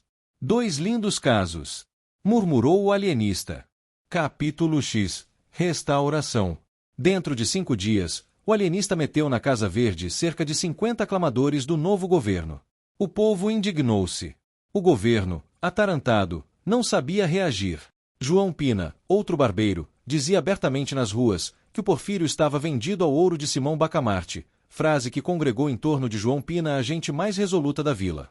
Porfírio, vendo o antigo rival da navalha à testa da insurreição, compreendeu que a sua perda era irremediável, se não desse um grande golpe, expediu 2 decretos, um abolindo a Casa Verde, outro desterrando o alienista. João Pina mostrou claramente com grandes frases que o ato de Porfírio era um simples aparato, um engodo, em que o povo não devia crer. 2 horas depois caía Porfírio ignominiosamente e João Pina assumia a difícil tarefa do governo. Como achasse nas gavetas as minutas da proclamação, da exposição ao vice-rei e de outros atos inaugurais do governo anterior, deu-se pressa em os fazer copiar e expedir. Acrescentam os cronistas, e aliás subentende-se, que ele lhes mudou os nomes, e onde o outro barbeiro falará de uma câmara corrupta, falou este de um intruso eivado das más doutrinas francesas e contrário aos sacrossantos interesses de sua majestade, etc. Nisto entrou na vila uma força mandada pelo vice-rei e restabeleceu a ordem. O alienista exigiu desde logo a entrega do barbeiro Porfírio e bem assim a de uns 50 e tantos indivíduos que declarou mentecaptos.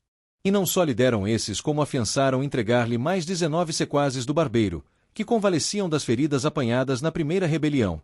Este ponto da crise de Itaguaí marca também o grau máximo da influência de Simão Bacamarte. Tudo quanto quis, deu-se-lhe. E uma das mais vivas provas do poder do ilustre médico achamo-la na prontidão com que os vereadores, restituídos a seus lugares, consentiram em que Sebastião Freitas também fosse recolhido ao hospício. O alienista, sabendo da extraordinária inconsistência das opiniões desse vereador, entendeu que era um caso patológico, e pediu-o. A mesma coisa aconteceu ao boticário. O alienista, desde que lhe falaram da momentânea adesão de Crispim Soares à rebelião dos canjicas, comparou-a à aprovação que sempre receberá dele ainda na véspera, e mandou capturá-lo. Crispim Soares não negou o fato, mas explicou dizendo que cedera a um movimento de terror ao ver a rebelião triunfante, e deu como prova a ausência de nenhum outro aro seu, acrescentando que voltará logo à cama, doente. Simão Bacamarte não o contrariou, disse, porém, aos circunstantes que o terror também é pai da loucura, e que o caso de Crispim Soares lhe parecia dos mais caracterizados. Mas a prova mais evidente da influência de Simão Bacamarte foi a docilidade com que a Câmara lhe entregou o próprio presidente. Este digno magistrado tinha declarado, em plena sessão, que não se contentava, para lavá-la da afronta dos canjicas, com menos de 30 almudes de sangue, palavra que chegou aos ouvidos do alienista por boca do secretário da Câmara entusiasmado de tamanha energia. Simão Bacamarte começou por meter 0 secretário na Casa Verde, e foi dali à Câmara a qual declarou que o presidente estava padecendo da demência dos touros, um gênero que ele pretendia estudar, com grande vantagem para os povos. A Câmara a princípio hesitou, mas acabou cedendo. Daí em diante foi uma coleta desenfreada. Um homem não podia dar nascença ou curso à mais simples mentira do mundo, ainda daquelas que aproveitam ao inventor ou divulgador, que não fosse logo metido na Casa Verde. Tudo era loucura. Os cultores de enigmas, os fabricantes de charadas, de anagramas, os maldizentes, os curiosos da vida alheia, os que põem todo o seu cuidado na tafularia, um ou outro almotacé enfunado, ninguém escapava aos emissários do alienista. Ele respeitava as namoradas e não poupava as namoradeiras, dizendo que as primeiras cediam a um impulso natural e as segundas a um vício. Se um homem era avaro ou pródigo, ia do mesmo modo para a Casa Verde, daí a alegação de que não havia regra para completa sanidade mental. Alguns cronistas creem que Simão Bacamarte nem sempre procedia com lisura, e citam em abono da afirmação, que não sei se pode ser aceita, o fato de ter alcançado da Câmara uma postura, autorizando o uso de um anel de prata no dedo polegar da mão esquerda, a toda pessoa que, sem outra prova documental ou tradicional, declarasse ter nas veias 2 ou 3 onças de sangue godo. Dizem esses cronistas que o fim secreto da insinuação à Câmara foi enriquecer um ourives amigo e compadre dele, mas, conquanto seja certo que o ourives viu prosperar o negócio depois da nova ordenação municipal, não é menos que essa postura deu à Casa Verde uma multidão de inquilinos, pelo que, não se pode definir, sem temeridade, o verdadeiro fim do ilustre médico. Quanto à razão determinativa da captura e aposentação na Casa Verde de todos quantos usaram do anel, é um dos pontos mais obscuros da história de Itaguaí. A opinião mais verossímil é que eles foram recolhidos por andarem a gesticular, à loa, nas ruas, em casa, na igreja. Ninguém ignora que os doidos gesticulam muito. Em todo caso, é uma simples conjetura, de positivo, nada há. Onde é que este homem vai parar? Diziam os principais da terra. Ah! Se nós tivéssemos apoiado os canjicas. Um dia de manhã, dia em que a Câmara devia dar um grande baile, a vila inteira ficou abalada com a notícia de que a própria esposa do alienista fora metida na Casa Verde. Ninguém acreditou, devia ser invenção de algum gaiato. E não era, era verdade pura. D. Evarista fora recolhida às 2 horas da noite. O padre Lopes correu ao alienista e interrogou-o discretamente. Acerca do fato. Já há algum tempo que eu desconfiava, disse gravemente o marido. A modéstia com que ela viverá em ambos os matrimônios não podia conciliar-se com o furor das sedas, veludos, rendas e pedras preciosas que manifestou logo que voltou do Rio de Janeiro. Desde então comecei a observá-la. Suas conversas eram todas sobre esses objetos. Se eu lhe falava das antigas cortes, inquiria logo da forma dos vestidos das damas. Se uma senhora visitava na minha ausência, antes de me dizer o objeto da visita, descrevia-me o trajo, aprovando umas coisas e censurando outras. Um dia, creio que Vossa Reverendíssima há de lembrar-se, propôs-se a fazer anualmente um vestido para a imagem de Nossa Senhora da Matriz. Tudo isto eram sintomas graves. Esta noite, porém, declarou-se a total demência. Tinha escolhido, preparado, enfeitado o vestuário que levaria ao baile da Câmara Municipal. Só hesitava entre um colar de granada e outro de safira. Anteontem perguntou-me qual deles levaria. Respondi-lhe que um ou outro lhe ficava bem. Ontem repetiu a pergunta ao almoço. Pouco depois de jantar fui achá-la calada e pensativa. Que tem? Perguntei-lhe, queria levar o colar de granada, mas acho o de safira tão bonito. Pois leve o de safira, ah. Mas onde fica o de granada? Enfim, passou a tarde sem novidade. Ceamos, e deitamo-nos. Alta noite, seria 1h30, acordo e não a vejo. Levanto-me, vou ao quarto de vestir, acho-a diante dos 2 colares, ensaiando-os ao espelho, ora um ora outro. Era evidente. A demência. Recolhi-a logo. O padre Lopes não se satisfez com a resposta, mas não objetou nada. O alienista, porém, percebeu e explicou-lhe que o caso de D. Evarista era de mania santuária, não incurável e em todo caso digno de estudo. Conto pô-la boa dentro de 6 semanas, concluiu ele. E a abnegação do ilustre médico deu-lhe grande realce. Conjeturas, invenções, desconfianças, tudo caiu por terra desde que ele não duvidou recolher à Casa Verde a própria mulher, a quem amava com todas as forças da alma. Ninguém mais tinha o direito de resistir-lhe, menos ainda o de atribuir-lhe intuitos alheios à ciência. Era um grande homem austero, Hipócrates forrado de Catão. Capítulo X. O assombro de Itaguaí. E agora prepare-se o leitor para o mesmo assombro em que ficou a vila ao saber um dia que os loucos da Casa Verde iam todos ser postos na rua. Todos. Todos. É impossível. Alguns sim, mas todos. Todos. Assim o disse ele no ofício que mandou hoje de manhã à Câmara de Fato o alienista oficiar à Câmara expondo. 1. Que verificara das estatísticas da vila e da Casa Verde que 4/5 da população estavam aposentados naquele estabelecimento. 2 graus que esta deslocação de população levará a examinar os fundamentos da sua teoria das moléstias cerebrais. Teoria que excluía da razão todos os casos em que o equilíbrio das faculdades não fosse perfeito e absoluto. 3 graus que, desse exame e do fato estatístico, resultara para ele a convicção de que a verdadeira doutrina não era aquela, mas a oposta, e, portanto, que se devia admitir como normal e exemplar o desequilíbrio das faculdades e como hipóteses patológicas todos os casos em que aquele equilíbrio fosse ininterrupto. 4D que à vista disso declarava a Câmara que ia dar liberdade aos reclusos da Casa Verde. E agasalhar nelas pessoas que se achassem nas condições agora expostas. 5 graus que, tratando de descobrir a verdade científica, não se pouparia esforços de toda a natureza, esperando da Câmara igual dedicação. 6º que restituía à Câmara e aos particulares a soma do estipêndio recebido para alojamento dos supostos loucos, descontada a parte efetivamente gasta com alimentação, roupa, etc., o que a Câmara mandaria verificar nos livros e arcas da Casa Verde. O assombro de Itaguaí foi grande, não foi menor a alegria dos parentes e amigos dos reclusos. Jantares, danças, luminárias, músicas, tudo houve para celebrar tão fausto acontecimento. Não descrevo as festas por não interessarem ao nosso propósito, mas foram esplêndidas, tocantes e prolongadas. E vão assim as coisas humanas. No meio do regozijo produzido pelo ofício de Simão Bacamarte, ninguém advertia na frase final do quarto, uma frase cheia de experiências futuras. Capítulo 12. O final. Apagaram-se as luminárias, reconstituíram-se as famílias, tudo parecia reposto nos antigos eixos. Reinava a ordem, a Câmara exercia outra vez o governo sem nenhuma pressão externa. O presidente e o vereador Freitas tornaram aos seus lugares. O barbeiro Porfírio, ensinado pelos acontecimentos, tendo provado tudo, como o poeta disse de Napoleão, e mais alguma coisa, porque Napoleão não provou a Casa Verde, o barbeiro achou preferível a glória obscura da navalha e da tesoura às calamidades brilhantes do poder.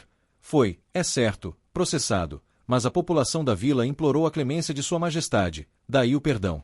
João Pina foi absolvido, atendendo-se a que ele derrocara um rebelde. Os cronistas pensam que deste fato é que nasceu o nosso adágio: ladrão que furta ladrão tem 100 anos de perdão. Adágio imoral, é verdade, mas grandemente útil. Não só findaram as queixas contra o alienista, mas até nenhum ressentimento ficou dos atos que ele praticara, acrescendo que os reclusos da Casa Verde, desde que ele os declarara plenamente ajuizados, sentiram-se tomados de profundo reconhecimento e férvido entusiasmo.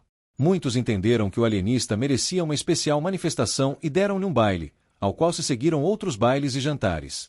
Dizem as crônicas que de Evarista a princípio tivera ideia de separar-se do consorte, mas a dor de perder a companhia de tão grande homem venceu qualquer ressentimento de amor próprio, e o casal veio a ser ainda mais feliz do que antes. Não menos íntima ficou a amizade do alienista e do boticário. Este concluiu do ofício de Simão Bacamarte que a prudência é a primeira das virtudes em tempos de revolução e apreciou muito a magnanimidade do alienista, que ao dar-lhe liberdade estendeu-lhe a mão de amigo velho. É um grande homem, disse ele à mulher, referindo àquela circunstância. Não é preciso falar do Albardeiro, do Costa, do Coelho, do Martim Brito e outros especialmente nomeados neste escrito, basta dizer que puderam exercer livremente os seus hábitos anteriores. O próprio Martim Brito, recluso por um discurso em que louvara enfaticamente de Evarista, fez agora outro em honra do insigne médico cujo altíssimo gênio, elevando as asas muito acima do sol, deixou abaixo de si todos os demais espíritos da terra. Agradeço as suas palavras, retorquiu-lhe o alienista, e ainda me não arrependo de o haver restituído liberdade. Entretanto, a Câmara que responderá ao ofício de Simão Bacamarte com a ressalva de que oportunamente estatuiria em relação ao final, tratou enfim de legislar sobre ele. Foi adorada sem debate uma postura, autorizando o alienista a agasalhar na Casa Verde as pessoas que se achassem no gozo do perfeito equilíbrio das faculdades mentais. E porque a experiência da Câmara tivesse sido dolorosa, estabeleceu ela a cláusula de que a autorização era provisória, limitada a 1 ano, para o fim de ser experimentada a nova teoria psicológica, podendo a Câmara antes mesmo daquele prazo mandar fechar a Casa Verde, se a isso fosse aconselhada por motivos de ordem pública. O vereador Freitas propôs também a declaração de que, em nenhum caso, fossem os vereadores recolhidos ao asilo dos alienados, cláusula que foi aceita, votada e incluída na postura apesar das reclamações do vereador Galvão. O argumento principal deste magistrado é que a Câmara, legislando sobre uma experiência científica, não podia excluir as pessoas dos seus membros das consequências da lei. A exceção era odiosa e ridícula. Mal proferira estas duas palavras, romperam os vereadores em altos brados contra a audácia e insensatez do colega. Este, porém, ouviu-os e limitou-se a dizer que votava contra a exceção. A vereança, concluiu ele, não nos dá nenhum poder especial nem nos elimina do espírito humano. Simão Bacamarte aceitou a postura com todas as restrições. Quanto à exclusão dos vereadores, declarou que teria profundo sentimento se fosse compelido a recolhê-los à Casa Verde. A cláusula, porém, era a melhor prova de que eles não padeciam do perfeito equilíbrio das faculdades mentais. Não acontecia o mesmo ao vereador Galvão, cujo acerto na objeção feita, e cuja moderação na resposta dada às invectivas dos colegas mostravam da parte dele um cérebro bem organizado, pelo que rogava a Câmara que lhe entregasse. A Câmara, sentindo-se ainda agravada pelo proceder do vereador Galvão, estimou zero o pedido do alienista e votou unanimemente a entrega. Compreende-se que, pela teoria nova, não bastava um fato ou um dito para recolher alguém à Casa Verde, era preciso um longo exame, um vasto inquérito do passado e do presente. O padre Lopes, por exemplo, só foi capturado 30 dias depois da postura, a mulher do boticário 40 dias. A reclusão desta senhora encheu o consorte de indignação. Crispim Soares saiu de casa espumando de cólera e declarando às pessoas a quem encontrava que ia arrancar as orelhas ao tirano. Um sujeito, adversário do alienista, ouvindo na rua essa notícia, esqueceu os motivos de dissidência e correu à casa de Simão Bacamarte a participar-lhe o perigo que corria. Simão Bacamarte mostrou-se grato ao procedimento do adversário, e poucos minutos lhe bastaram para conhecer a retidão dos seus sentimentos, a boa-fé, o respeito humano, a generosidade. Apertou-lhe muito as mãos e recolheu à Casa Verde. Um caso destes é raro, disse ele à mulher pasmada. Agora esperemos o nosso Crispim. Crispim Soares entrou. A dor vencera a raiva. O boticário não arrancou as orelhas ao alienista. Este consolou o seu privado, assegurando-lhe que não era caso perdido. Talvez a mulher tivesse alguma lesão cerebral, ia examiná-la com muita atenção, mas antes disso não podia deixá-la na rua.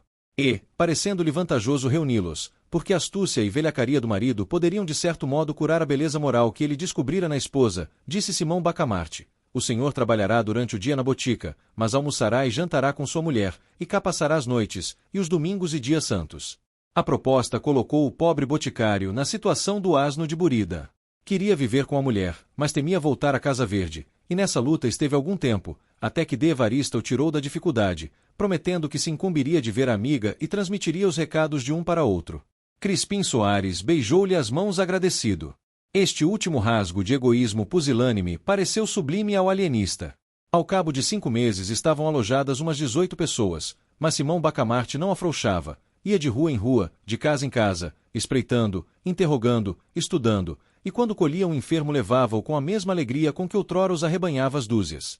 Essa mesma desproporção confirmava a teoria nova, achará-se enfim a verdadeira patologia cerebral. Um dia conseguiu meter na casa Verde o juiz de fora, mas procedia com tanto escrúpulo que o não fez senão depois de estudar minuciosamente todos os seus atos e interrogar os principais da vila. Mais de uma vez esteve prestes a recolher pessoas perfeitamente desequilibradas. Foi o que se deu com o advogado, em quem reconheceu um tal conjunto de qualidades morais e mentais que era perigoso deixá-lo na rua. Mandou prendê-lo, mas o agente, desconfiado, pediu-lhe para fazer uma experiência. Foi ter com um compadre, demandado por um testamento falso, e deu-lhe de conselho que tomasse por advogado Salustiano, era o nome da pessoa em questão. Então parece-lhe. Sem dúvida, vá, confesse tudo, a verdade inteira, seja qual for, e confie-lhe a causa. O homem foi ter com o advogado, confessou ter falsificado o testamento e acabou pedindo que lhe tomasse a causa. Não se negou o advogado, estudou os papéis, arrazoou longamente, e provou a todas as luzes que o testamento era mais que verdadeiro. A inocência do réu foi solenemente proclamada pelo juiz e a herança passou-lhe às mãos. O distinto jurisconsulto deveu a esta experiência a liberdade. Mas nada escapa a um espírito original e penetrante. Simão Bacamarte, que desde algum tempo notava o zelo, a sagacidade, a paciência, a moderação daquele agente, reconheceu a habilidade e o tino com que ele levará a cabo uma experiência tão melindrosa e complicada, e determinou recolhê-lo imediatamente à Casa Verde. Deu-lhe todavia um dos melhores cubículos. Os alienados foram alojados por classes. Fez-se uma galeria de modestos, isto é, os loucos em quem predominava esta perfeição moral, outra de tolerantes, outra de verídicos, outra de símplices, outra de leais, outra de magnânimos, outra de sagazes, outra de sinceros, etc. Naturalmente as famílias e os amigos dos reclusos bradavam contra a teoria, e alguns tentaram compelir a Câmara a caçar a licença. A Câmara, porém, não esquecera a linguagem do vereador Galvão, e, se caçasse licença, vê-lo-ia na rua e restituído ao lugar, pelo que, recusou. Simão Bacamarte oficiou aos vereadores, não agradecendo, mas felicitando-os por esse ato de vingança pessoal. Desenganados da legalidade, alguns principais da vila recorreram secretamente ao barbeiro Porfírio e afiançaram-lhe todo o apoio de gente, de dinheiro e influência na corte, se ele se pusesse à testa de outro movimento contra a Câmara e o alienista. O barbeiro respondeu-lhes que não, que a ambição o levará da primeira vez a transgredir as leis, mas que ele se emendara, reconhecendo o erro próprio e a pouca consistência da opinião dos seus mesmos sequazes, que a Câmara entenderá autorizar a nova experiência do alienista, por 1 ano, cumpria, ou esperar o fim do prazo, ou requerer ao vice-rei, caso a mesma Câmara rejeitasse o pedido. Jamais aconselharia o emprego de um recurso que ele viu falhar em suas mãos, e isso a troco de mortes e ferimentos que seriam o seu eterno remorso. O que é que me está dizendo? Perguntou o alienista quando um agente secreto lhe contou a conversação do barbeiro com os principais da vila. 2 dias depois o barbeiro era recolhido à Casa Verde, preso por ter cão, preso por não ter cão. Exclamou o infeliz. Chegou o fim do prazo, a Câmara autorizou um prazo suplementar de 6 meses para ensaio dos meios terapêuticos. O desfecho deste episódio da crônica itaguaiense é de tal ordem e tão inesperado, que merecia nada menos de 10 capítulos de exposição, mas contento-me com um, que será o remate da narrativa, e um dos mais belos exemplos de convicção científica e abnegação humana. Capítulo 13. Plus Ultra. Era a vez da terapêutica. Simão Bacamarte, ativo e sagaz em descobrir enfermos, excedeu-se ainda na diligência e penetração com que principiou a tratá-los. Neste ponto todos os cronistas estão de pleno acordo. O ilustre alienista faz curas pasmosas, que excitaram a mais viva admiração em Itaguaí. Com efeito, era difícil imaginar mais racional sistema terapêutico.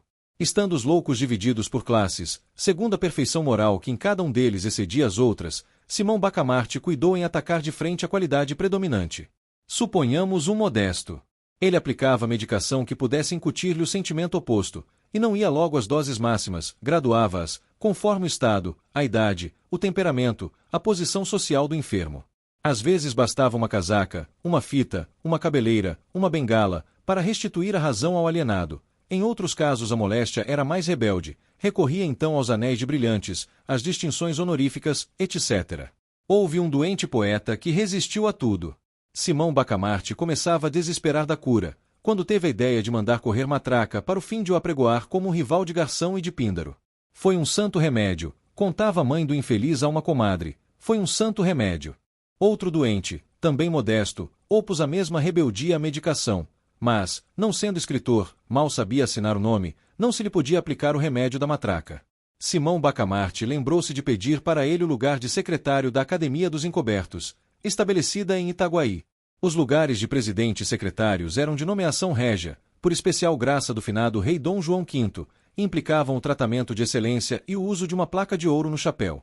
O governo de Lisboa recusou o diploma, mas, representando o alienista que o não pedia como prêmio honorífico ou distinção legítima, e somente como meio terapêutico para um caso difícil, o governo cedeu excepcionalmente à súplica, e ainda assim não o faz sem extraordinário esforço do ministro da Marinha e Ultramar, que vinha a ser primo do alienado.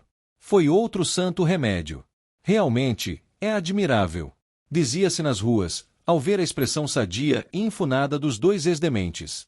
Tal era o sistema. Imagina-se o resto. Cada beleza moral ou mental era atacada no ponto em que a perfeição parecia mais sólida, e o efeito era certo. Nem sempre era certo. Casos houve em que a qualidade predominante resistia a tudo, então o alienista atacava a outra parte, aplicando a terapêutica o método da estratégia militar, que toma uma fortaleza por um ponto, se por outro não pode conseguir. No fim de 5 meses e meio estava vazia a Casa Verde, todos curados. O vereador Galvão, tão cruelmente afligido de moderação e equidade, teve a felicidade de perder um tio, digo felicidade, porque o tio deixou um testamento ambíguo, e ele obteve uma boa interpretação corrompendo juízes e embaçando os outros herdeiros. A sinceridade do alienista manifestou-se nesse lance, confessou ingenuamente que não teve parte na cura, foi a simples vis medicatrix da natureza. Não aconteceu o mesmo com o padre Lopes. Sabendo o alienista que ele ignorava perfeitamente o hebraico e o grego, incumbiu-o de fazer uma análise crítica da versão dos 70. O padre aceitou a incumbência, e em boa hora o fez. Ao cabo de 2 meses possuía um livro e a liberdade. Quanto à senhora do boticário, não ficou muito tempo na célula que lhe coube, e onde aliás lhe não faltaram carinhos. Por que é que o Crispim não vem visitar-me? Dizia ela todos os dias. Respondiam-lhe ora uma coisa, ora outra, afinal disseram-lhe a verdade inteira. A digna matrona não pôde conter a indignação e a vergonha. Nas explosões da cólera escaparam-lhe expressões soltas e vagas, como estas: tratante, velhaco, ingrato. Um patife que tem feito casas à custa de ungüentos falsificados e podres. Tratante. Simão Bacamarte advertiu que, ainda quando não fosse verdadeira a acusação contida nestas palavras, bastavam elas para mostrar que a excelente senhora estava enfim restituída ao perfeito desequilíbrio das faculdades, e prontamente lhe deu alta.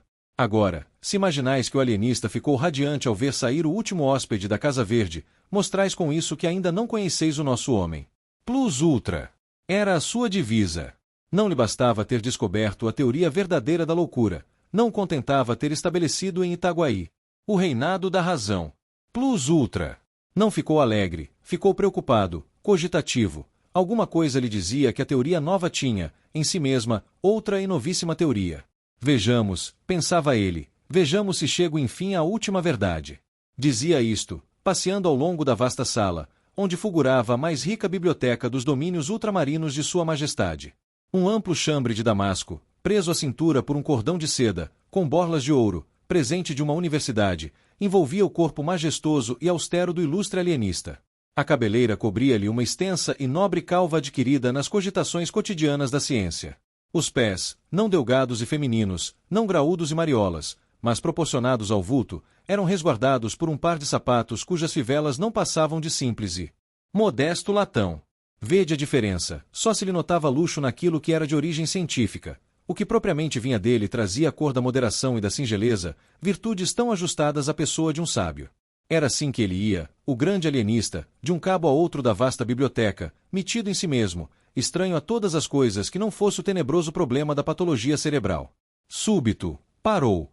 Em pé, diante de uma janela, com o cotovelo esquerdo apoiado na mão direita, aberta, e o queixo na mão esquerda, fechada, perguntou ele a si: mas deveras estariam eles doidos, e foram curados por mim, ou o que pareceu cura não foi mais do que a descoberta do perfeito desequilíbrio do cérebro? E cavando por aí abaixo, eis o resultado a que chegou. Os cérebros bem organizados que ele acabava de curar eram desequilibrados como os outros. Sim, dizia ele consigo, eu não posso ter a pretensão de haver-lhes incutido um sentimento ou uma faculdade nova. Uma e outra coisa existiam no estado latente, mas existiam. Chegado a esta conclusão, o ilustre alienista teve duas sensações contrárias, uma de gozo, outra de abatimento. A de gozo foi por ver que, ao cabo de longas e pacientes investigações, constantes trabalhos, luta ingente com o povo, podia afirmar esta verdade: não havia loucos em Itaguaí. Itaguaí não possuía um só mentecapto. Mas tão depressa esta ideia lhe refrescara a alma, outra apareceu que neutralizou o primeiro efeito, foi a ideia da dúvida. Pois que Itaguaí não possuiria um único cérebro concertado. Esta conclusão tão absoluta não seria por isso mesmo errônea, e não vinha, portanto, destruir o largo e majestoso edifício da nova doutrina psicológica. A aflição do egrégio Simão Bacamarte é definida pelos cronistas itaguaienses como uma das mais medonhas tempestades morais que tem desabado sobre o homem. Mas as tempestades só aterram os fracos, os forres enrijam-se contra elas e fitam o trovão. 20 minutos depois alumiou-se a fisionomia do alienista de uma suave claridade. Sim, há de ser isso, pensou ele. Isso é isto. Simão Bacamarte achou em si os característicos do perfeito equilíbrio mental e moral. Pareceu-lhe que possuía a sagacidade, a paciência, a perseverança, a tolerância, a veracidade, o vigor moral, a lealdade, todas as qualidades enfim que podem formar um acabado mentecapto. Duvidou logo, é certo, e chegou mesmo a concluir que era ilusão, mas, sendo homem prudente, resolveu convocar um conselho de amigos, a quem interrogou com franqueza. A opinião foi afirmativa. Nenhum defeito. Nenhum, disse em coro a assembleia. Nenhum vício. Nada. Tudo perfeito. Tudo. Não, impossível, bradou o alienista. Digo que não sinto em mim essa superioridade que acabo de ver definir com tanta magnificência. A simpatia é que vos faz falar. Estudo-me e nada acho que justifique os excessos da vossa bondade. A assembleia insistiu, o alienista resistiu, finalmente o padre Lopes explicou tudo com este conceito digno de um observador. Sabe a razão por que não vê as suas elevadas qualidades, que aliás todos nós admiramos. É porque tem ainda uma qualidade que realça as outras, a modéstia. Era decisivo. Simão Bacamarte curvou a cabeça juntamente alegre e triste, e ainda mais alegre do que triste. Ato continuo, recolheu-se à Casa Verde. Em vão a mulher e os amigos lhe disseram que ficasse, que estava perfeitamente são e equilibrado. Nem rogos, nem sugestões, nem lágrimas o detiveram um só instante. A questão é científica, dizia ele. Trata-se de uma doutrina nova, cujo primeiro exemplo sou eu. Reúno em mim mesmo a teoria e a prática. Simão, meu amor, dizia-lhe a esposa com o rosto lavado em lágrimas. Mas o ilustre médico, com os olhos acesos da convicção científica, trancou os ouvidos à saudade da mulher e brandamente a repeliu. Fechada a porta da Casa Verde, entregou-se ao estudo e à cura de si mesmo. Dizem os cronistas que ele morreu dali a 17 meses no mesmo estado em que entrou, sem ter podido alcançar nada. Alguns chegam ao ponto de conjecturar que nunca houve outro louco além dele em Itaguaí, mas esta opinião, fundada em um boato que correu desde que o alienista expirou, não tem outra prova senão boato, e boato duvidoso, pois é atribuído ao padre Lopes, que com tanto fogo realçara as qualidades do grande homem. Seja como for, efetuou-se o enterro com muita pompa e rara solenidade.